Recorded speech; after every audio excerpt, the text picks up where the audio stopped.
Video देखने के लिए मोटिवेशनल कहानियों को सब्सक्राइब, लाइक एंड शेयर कीजिए। रज्जो, आजकल लोग हमारे काम और तेरी मेहनत की बहुत तारीफ कर रहे हैं। ये देख, आज हमें 10 घरों से और भी कपड़े मिले हैं। इन्हें भी आज ही धोकर वापस करने हैं। चल, जल्दी नदी चलते हैं और काम निपटाते हैं। चल रज्जो। रज्जो, मैंने सोचा है तू भी मेरे साथ इतनी मेहनत करता है। अब काम बड़ा है तो तेरे हिस्से में भी तो कुछ मिलना चाहिए। अब से मैं तेरे लिए बाजरे और मकई भी लाऊंगा ताकि तू फिट रहे और मेहनत कर सके। धोबी और उसका गधा रज्जो धूप में चलते हुए नदी की ओर जा रहे थे। धोबी रास्ते भर रज्जो से बातें कर रहा था, जबकि धूप बहुत तेज थी और दोनों गर्मी से बेहाल थे। आज इस धोबी ने मेरी पीठ पर इतने सारे कपड़े लाद दिए हैं। अगर 2-4 कपड़े कम कर देता तो तेरा क्या बिगड़ जाता। मेरी उम्र का थोड़ा तो ध्यान कर लेता, पर ये बात उसे कैसे समझाऊं। मेरी भाषा तो समझता नहीं। क्या सोच रहा है रज्जो? आज धूप बहुत तेज है। अगर थक गया है तो थोड़ा आराम कर ले, फिर चलते हैं। चल, आजा। धोबी ने गठरी को नीचे उतार दिया ताकि रज्जो थोड़ा आराम कर सके। रज्जो, एक तू ही तो है मेरा साथी, जो मेरे हर काम में मेरा साथ देता है।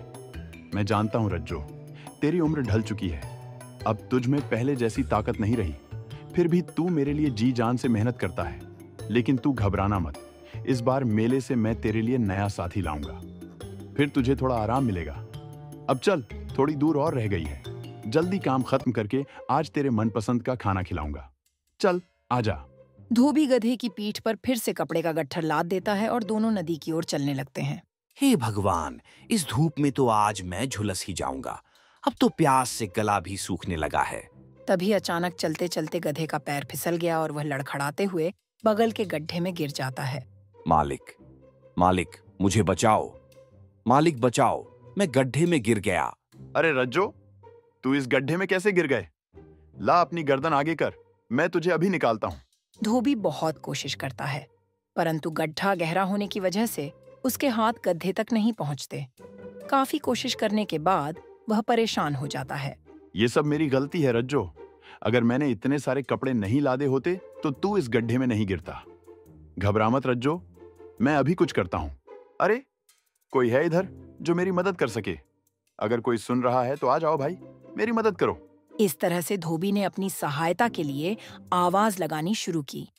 धोबी की आवाज सुनकर बगल के खेतों में काम कर रहे 2 किसान उसके पास आ गए। क्या हुआ भाई, क्यों चिल्ला रहे हो?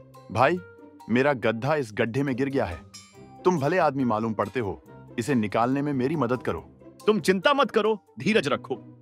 हम इसे बाहर निकालने की कोशिश करते हैं। दोनों किसानों ने गड्ढे में हाथ बढ़ाया, पर उनके हाथ गड्ढे तक नहीं पहुंच पाए। थक हार कर वे धोबी से बोले, भाई, हमने कोशिश तो बहुत की, पर गड्ढा काफी गहरा है। अब इसे निकालना मुश्किल है। वैसे भी ये गड्ढा बूढ़ा हो चुका है और अब किसी काम का नहीं है। इसे निकालने से कोई फायदा नहीं। मेरी मानो तो इसे इसी गड्ढे में मिट्टी डालकर दफना देते हैं। नहीं नहीं भाई, ये मेरा गधा है। मुझे इससे बहुत प्यार है। इसे जिंदा दफन कैसे कर सकता हूँ? और कोई रास्ता है तो बताओ जिससे इसे निकाला जा सके। देखो भाई, मैं समझ सकता हूँ कि तुम्हें इस गधे से बहुत प्रेम है, पर इसके अलावा हमारे पास कोई और रास्ता नहीं है।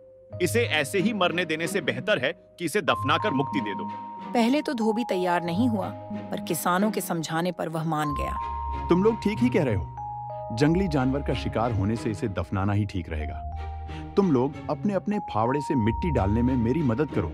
दोनों किसान अपने फावड़े से जल्दी जल्दी गड्ढे में मिट्टी डालने लगते हैं। अरे, ये लोग मुझे इस गड्ढे से निकालने के बजाय मेरे ऊपर मिट्टी क्यों डाल रहे हैं? कहीं ये लोग मुझे यहीं दफनाने का इरादा तो नहीं कर रहे हैं? गधे को एहसास हो गया कि उसे दफनाया जा रहा है। उसकी आंखों में आंसू आ गए और वह चिल्लाने लगा। कुछ देर तक चिल्लाने के बाद गधे ने अचानक चिल्लाना बंद कर दिया।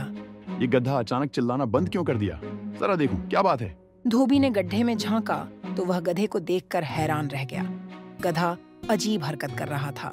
जैसे ही उसकी पीठ पर मिट्टी गिरती, वह अपनी पीठ हिलाकर मिट्टी नीचे गिरा देता और खुद उस मिट्टी पर चढ़कर ऊपर आ जाता। यह प्रक्रिया लगातार चलती रही, जैसे ही गधे की पीठ पर मिट्टी डाली जाती, वह उसे हिलाकर नीचे गिरा देता और खुद उस पर चढ़ जाता। धीरे धीरे गड्ढा मिट्टी से भर गया। अंत में गधे ने जोर से छलांग लगाई और गड्ढे से बाहर निकल आया। अरे ये कैसे हो गया? हम तो इसे दफना रहे थे, फिर ये अचानक बाहर कैसे निकल आया? ये तो कोई चमत्कार ही लगता है। ये कोई चमत्कार नहीं है, ये मेरे गधे की अक्लमंदी है। जब हम इस पर मिट्टी फेंक रहे थे तो ये अपनी पीठ से मिट्टी गिरा देता और उस पर खड़े होकर एक कदम ऊपर आ जाता। इसने खुद को मिट्टी के नीचे दबने नहीं दिया। इसने विपत्ति में अपनी अक्ल दिखाई और खुद को बचा लिया। वाह, तुम्हारा गधा तो बहुत समझदार निकला। आज इसने साबित कर दिया कि कोई भी समस्या कितनी भी बड़ी क्यों ना हो, उसका समाधान जरूर होता है। अब तो इसके सामने हम लोग गधे हो गए। सच में आज रज्जो ने हमें सिखा दिया कि हर मुश्किल में समझदारी से काम लो तो उसका हल जरूर निकलता है। चल रज्जो, आज घर पर तेरे नए जन्म की खुशियां मनाएंगे। वीडियो देखने के लिए मोटिवेशनल कहानियों को सब्सक्राइब, लाइक एंड शेयर कीजिए।